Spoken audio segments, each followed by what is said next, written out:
From the State of the Nation's address, the President has completed his speech as given in Article 101 of the Constitution, and he has spoken and given us details of what his prospects are.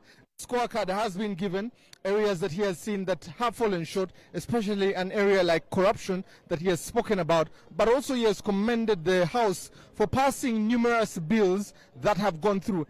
Specifically, he was appreciative of the UPDF Amendment Act there and gave a few credits there, especially talking about the soldier when they are in there. He wouldn't want them to fall short in that area. He wanted something that could hold them accountable. He also mentioned a number of bills that he expects that will be brought to the floor of Parliament in this session to be able to discuss them before the winding up of the 11th Parliament, which will be sometime towards the end of this year, because we'll be getting into the elections there. But he also goes on to project what 4 areas will look like if Uganda is to jump into an area where it improves its economy. He talks about agro-industrialization, and he says its projection is about 20 billion dollars there, and he says this will revolutionize the economy of Uganda. He talks about tourism and travel and says this is a low-hanging fruit that can turn 5-fold and is about $50 billion.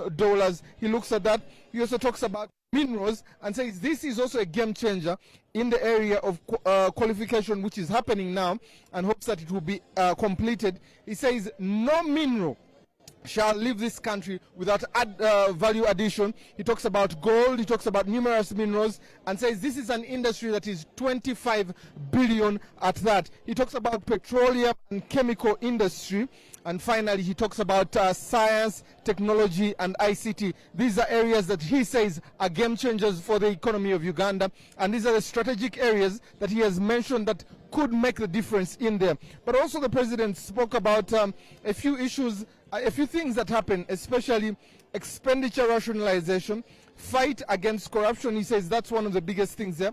But he also talks about 33% of the people that are within the economy that are in subsistence farming, and he talks about they need to join the money economy. He talks about the traditional and the untraditional security areas that have been resolved, especially with the nation.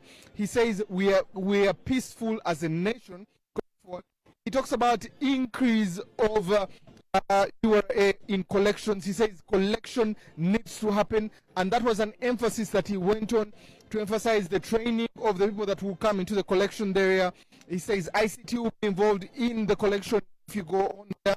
He says the improvement of security in the Karamoja region has also improved there, but he talks about areas of operation in DRC there. He also credited for improving the welfare of the security, rehabilitation of schools, neutral and he says neutral and non-parasitic relationships are very important moving. I see Honorable Kajwenje is just next to me here. Honorable, please join me. Good evening. How are you? Good evening to you. Very well, thank you. It is good to see you looking as smart as usual. My pleasure. But also glory to the NRM and to the people of Nyabushozi. So the people of Nyabushozi, this speech you have had, how do you think they have taken it? I think in good faith. I think the president was lively, was emphatic,